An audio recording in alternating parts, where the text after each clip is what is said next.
आप लोग कहते हैं कि भैया रोज रोज करेंगे तो कह भाई रोज पत्रकारिता कर रहे हैं। इतना चोर है यहाँ, इतना दस्तावेज आ गया है कि एक ही बात सोचे है कि चारों को कर दिया जाए।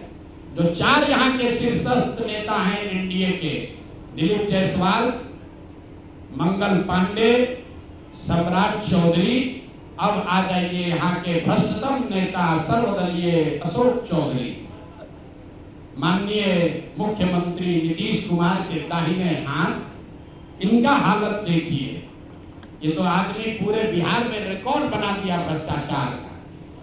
हम लोग अभी तक सुनते आए हैं कि लालू जी बेनामी प्रॉपर्टी खरीदते थे, अब इनका देखिए बेनामी प्रॉपर्टी का हालत। ये दस्तावेज इतना है कि जैसा मुन्ना जी बता रहे हैं कि समेटते समेटते हम लोग फंस गए कि भाई कितना भेजोगे। हमने अब कह दिया भाई और जमीन का कागज मत भेजो। भाई साहब के एक पीए हैं, पीए थे दत्त साहब, योगेंद्र दत्त, नाम याद रखिए। अशोक चौधरी के पीए योगेंद्र दत्त 2019 में अशोक चौधरी जी ने 34 लाख रुपया में योगेंद्र दत्त के नाम पर विक्रम में 1 एकड़ जमीन, करीब करीब 1 एकड़ जमीन, 0.7 एकड़, 23 कट्ठा जमीन इन्होंने खरीदा। 76 डिसमिल जमीन है जो 23 सवा 23 कट्ठा होता है, करीब करीब 0.7 एकड़। विक्रम में 34 लाख में जमीन खरीदा गया योगेंद्र दत्त के नाम पर, जो उस समय अशोक चौधरी के पीए थे। अब सुनिए इसमें कहानी। 2 बरस के बाद दत्त साहब ने वो जमीन ट्रांसफर रजिस्ट्री कर दिया अशोक चौधरी के बेटी और अभी के सांसद शांभवी चौधरी के नाम पर 34 लाख रुपया में। इसका डीड है, ये डीड आपको जारी करेंगे, आप देख लीजिएगा। अब इसमें नई बात, अच्छी बात क्या है, नई बात क्या है? 34 लाख रुपया में जो दत्त साहब ने जमीन खरीदी थी और यहाँ रजिस्ट्रार ऑफिस में लिखा गया 34 लाख रुपए में दत्त बेच रहे हैं जमीन शांभवी चौधरी को, और एक दत्त साहब को पैसा कितना गया बैंक से? 10 लाख रुपया। वो बैंक का अकाउंट डिटेल है, जरा दीजिए, तारीख आपको बता देते हैं। 2 साल के बाद जो जमीन अशोक चौधरी ने अपने पीए के नाम पर खरीदी थी, वही जमीन वापस 2 बरस के बाद अपने बेटी के नाम पर लिखवा लिया, और 34 लाख के रुपए के जमीन के एवज में अशोक चौधरी ने दत्त साहब को 10 लाख रुपया बैंक से भेजा। यहां तक भी बात ठीक है भाई, ये कह सकते हैं कि हम बाद में पैसा दिए होंगे। इसी बीच इनकी बेटी चुनाव लड़ने चली गई, तो इनकम टैक्स ने इनको नोटिस किया कि भाई आपकी जो प्रॉपर्टी है वो 34 लाख की है और बैंक में आप सिर्फ 10 लाख रुपया दिखा रहे हैं, बाकी का पैसा कहाँ? तो 10 लाख जमीन इनकी रजिस्ट्री होनी हुई है। उसके एक दिन बाद, तारीख नोट कर लीजिए, 20 फरवरी 2021 को 10 लाख रुपया इन्होंने अपने पीए के अकाउंट में डाला है। अकाउंट यहाँ पर डिटेल आपको दे देंगे, और 34 लाख रुपए का जमीन वापस इनसे ले लिया। जब इनकम टैक्स ने नोटिस रेज किया कि जमीन है 34 लाख का और अकाउंट में सिर्फ 10 लाख रुपया ही दिख रहा है, तो 4 बरस के बाद 27 अप्रैल 2025 को जमीन लिखवाया है 2021 में। इनका क्रेडिबिलिटी देखिए, जमीन रजिस्ट्रार ने लिख दिया। आप हम जाते हैं उनको खड़ा करके पूछता है भैया कहाँ है रुपया, कहाँ दिए? ये 19 में इन्होंने बेनामी जमीन खरीदी पीए के नाम पर, 21 में उस जमीन को वापस अपने बेटी के नाम पर लिखवाया। 10 लाख रुपया का ट्रांजैक्शन हुआ। जब इनकम टैक्स ने नोटिस रेज किया तो भाई साहब ने जान बचाने के लिए 27 अप्रैल 2025 को, मतलब बेटी के एमपी बनने के बाद 25 लाख रुपया दत्त को, मिस्टर दत्त को फिर इन्होंने बैंक से ट्रांसफर किया। तो मैं आपके जरिए अशोक चौधरी जी, जो अपने आप को महादेव का भक्त बताते हैं, हमको तो लक्ष्मी के ही भक्त ज्यादा दिखते हैं, महादेव के भक्त नहीं हैं, ये लक्ष्मी के भक्त हैं। अगर आपने 34 लाख रुपए की जमीन अपने पीए से अपने बेटी के नाम पर खरीदी तो उसका भुगतान क्यों नहीं किया? 10 लाख ही क्यों भुगतान किया? और अगर आप कहते हैं कि 10 लाख ही भुगतान तय हुआ था तो फिर बाद में 25 लाख रुपया 3 बरस के बाद इनकम टैक्स के नोटिस आने के बाद क्यों दिया? अब आपको हम एक छोटा सा केस बता रहे हैं, इसका वैल्यू 34 लाख है, लेकिन आपको ये इसलिए बता रहे हैं कि इनका मोडस ऑपरेंडी क्या है, क्योंकि उसके बाद अब जो आपको बताएंगे ये भाई साहब पिछले 2 बरस में 200 करोड़ रुपया से ज्यादा का संपत्ति 200 करोड़ रुपए से ज्यादा का संपत्ति अपने पत्नी, अपने बेटी, अपने समधन, उनसे जुड़ा हुआ एक ट्रस्ट, मानव वैभव विकास ट्रस्ट, इसके माध्यम से इन्होंने जमीन खरीदी है करीब 200 करोड़ रुपए का। और सारा डीड एक जिस दिन का ट्रांजैक्शन है वो सारा डीड आपको यहाँ पर आप चाहे तो उसका फोटोकॉपी ले सकते हैं। मैं एक बात क्लियर कर दूं, यहाँ जो मानव वैभव विकास ट्रस्ट है हमारे पास उसके खिलाफ सबूत नहीं है। हम ये बता रहे हैं कि जब इनकी बेटी का एंगेजमेंट हुआ है उसके बाद से अचानक से मानव विकास वैभव ट्रस्ट जो है, जो कुणाल साहब के परिवार से जुड़ा हुआ ट्रस्ट है और उसमें यहाँ के बड़े कुछ पदाधिकारी भी हैं, जियालाल आर्य बहुत ईमानदार व्यक्ति हैं, वो भी ट्रस्टी हैं। तो मैं आपके जरिए उनसे भी आग्रह करूंगा कि सर आप तो जीवन भर ईमानदारी के लिए आपका नाम हम लोग जानते हैं, ये बताएं कि आपके ये न्यास के माध्यम से सैकड़ों करोड़ रुपए की जमीन कहां से खरीदी जा रही है, ये पैसा कहां से आ रहा है, ये पैसा कहां से आ रहा है? क्योंकि इस ट्रस्ट के ट्रस्टी जो कुणाल साहब की पत्नी है, उनके बेटे हैं, इनमें और अशोक चौधरी के पत्नी के बीच में डेली का बैंकिंग ट्रांजैक्शन का रिकॉर्ड हम लोग के पास है। तो मैं अभी से इतना ही आपको बता रहा हूं कि पिछले 2 वर्षों में जब अशोक चौधरी की बेटी की सगाई हो गई तो सगाई से शादी के बीच में 38 करोड़ रुपए की जमीन पटना में खरीदी गई है। टोटल 38 करोड़ 44 लाख 40 हजार इतने रुपए का तो चेक से पेमेंट हुआ है। चेक से पेमेंट हुआ है 38 करोड़ 44 लाख 40 हजार। 12/5/2022 को पहली जमीन ली गई 23 करोड़ 40 लाख 30 हजार में। 12/5/2022 को एक दूसरी जमीन ली गई जिसकी कीमत है 8 करोड़ 89 लाख 70 हजार। 8 दिन के बाद 20 मई 2022 को फिर एक तीसरी जमीन ली गई जिसका वैल्यू है 3 करोड़ 44 लाख 41 हजार। फिर 2 महीने के बाद 14 अप्रैल 2022 को जमीन खरीदी गई 7 करोड़ 20 लाख का। फिर 4 दिन के बाद 18 जुलाई 2022 को जमीन खरीदा गया 15 करोड़ 50 लाख का। और ये सारी जमीन इंगेजमेंट और शादी के बीच के डेट है, उतना ही आपको बता रहे हैं। और ये सारी जमीन का मालिकाना हक अशोक चौधरी की पत्नी या सायन कुणाल, उनकी माताजी अनीता कुणाल या उनसे जुड़ा हुआ जो ट्रस्ट है उसके नाम पर है। तो भाई जिस ट्रस्ट में 1 करोड़ की जमीन भी नहीं खरीदी जा रही थी, जैसे ही इनका बेटी से एंगेजमेंट हुआ उस ट्रस्ट से सैकड़ों करोड़ रुपए की जमीन खरीदी जा रही है।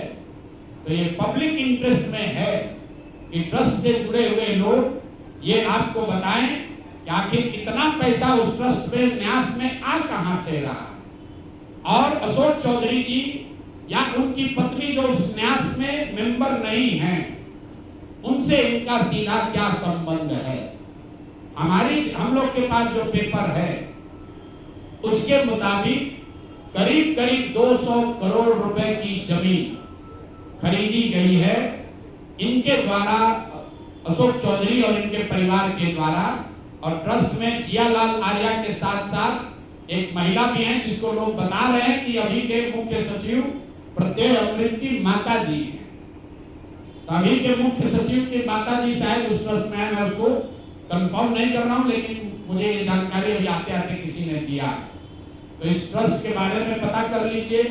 अशोक चौधरी को ये बताना चाहिए कि इस ट्रस्ट से उनका क्या लेना देना है, और अगर कुछ लेना देना नहीं है तो इस ट्रस्ट की ट्रेजरर जो अनिता जी हैं, कुणाल साहब की पत्नी, उनके अकाउंट से इनके पत्नी के अकाउंट में इतना पैसा कैसे आ रहा है, ये बात अशोक चौधरी जी को बताना चाहिए।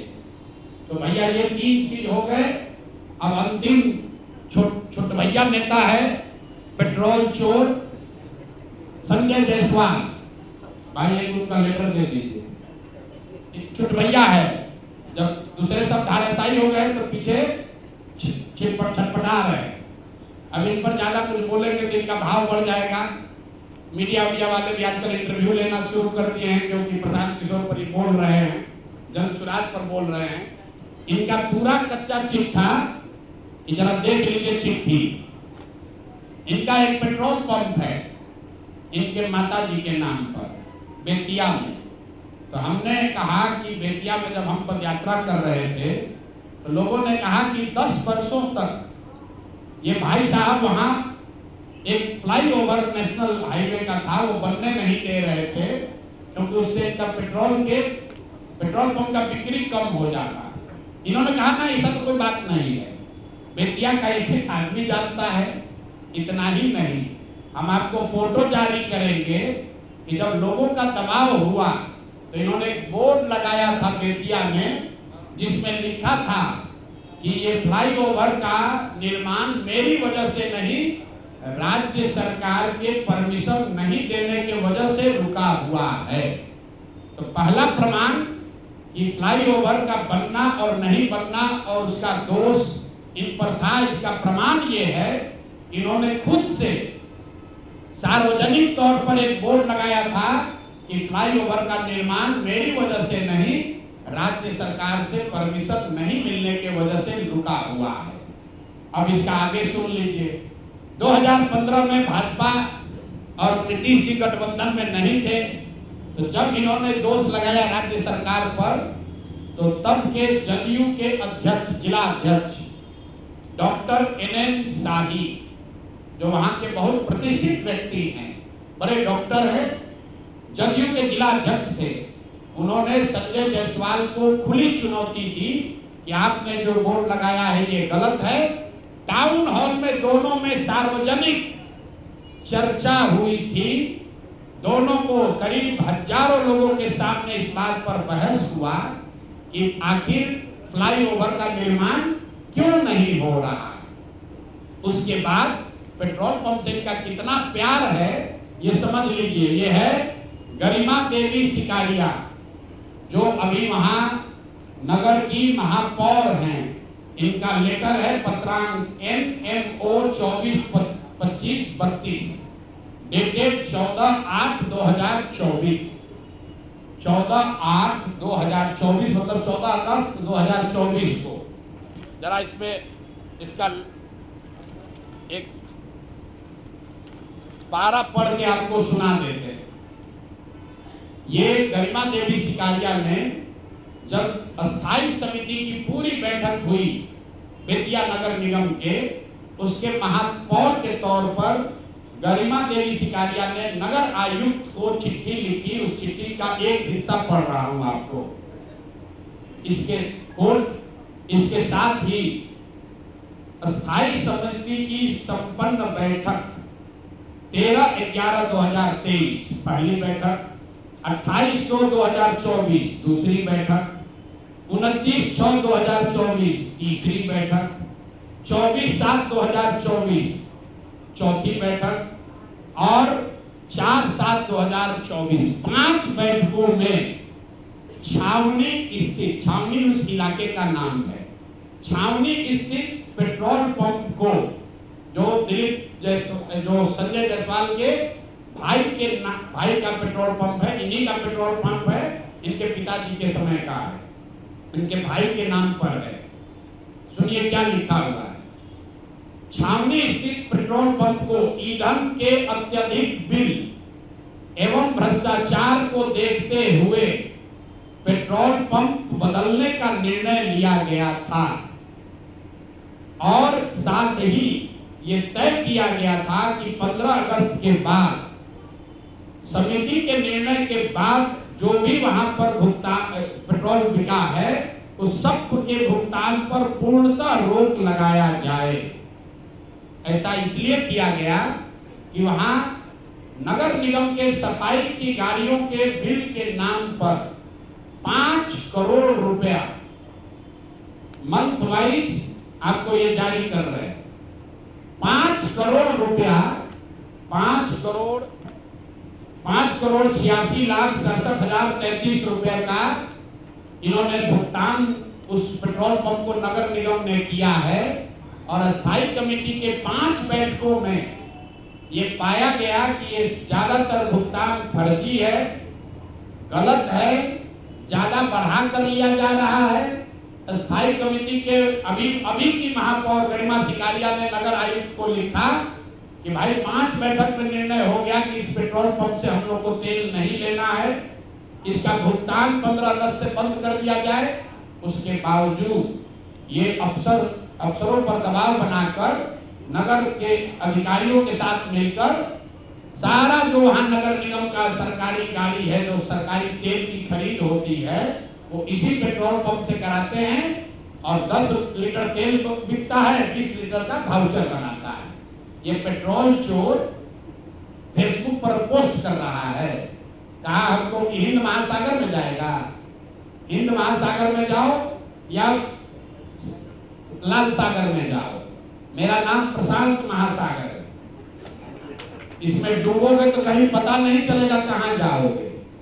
और इनको अंतिम बार कह रहे हैं, आज इतने पर इनको छोड़ रहे हैं, पेट्रोल चोर हो, तुम्हारी औकात इतनी है, इतने पर रहो, अपने से ऊंचा उछलने की कोशिश मत करो। भाषा का विषय का ज्ञान नहीं है, ना शकल ना सूरत, और बड़ा बड़ा बात कर रहे हैं। बात करता है बाप दादा के, आपके पिताजी बहुत बड़े सज्जन व्यक्ति थे, मदन जायसवाल जी का बहुत इज्जत है, आपकी इज्जत कुछ नहीं है। आप भाजपा छोड़कर भाग गए थे, राजद में चुनाव लड़ा, 5,500 वोट आया। सुधीर शर्मा जी बैठे हैं, कहानी बताएंगे, सुन लीजिए। मदन जायसवाल जी बड़े व्यक्ति थे और ये आदमी पेट्रोल का वाउचर चोरी करने वाला हम पर उंगली उठाएगा। हिंद महासागर में जाओ डूब लो। और अभी आए थे अमित शाह जी, उनको पेपर दे दो, ईडी सीबीआई का छापा डलवा देना, हमको पकड़ लेना, यही खड़े हैं। कहा है ना कि हमको जेल भिजवाएंगे। 7 जन्म लगेगा ना तो प्रशांत किशोर का हाथ नहीं पकड़ पाओगे, जेल भिजवाना तो बहुत बड़ी बात है। तो भैया तेल का चोरी करते हो, इतने पर रहो, इससे ज्यादा चोरी करने का औकात भी तुम्हारा नहीं है। और बाकी तो देखिए बड़ा बड़ा औकात वाला है, कैसे 100 करोड़ रुपया लूटा। तुम तो पेट्रोल का फर्जी वाउचर बनाते हो। तो भैया यही काम करो, इतने पर रहो। बहुत बहुत धन्यवाद।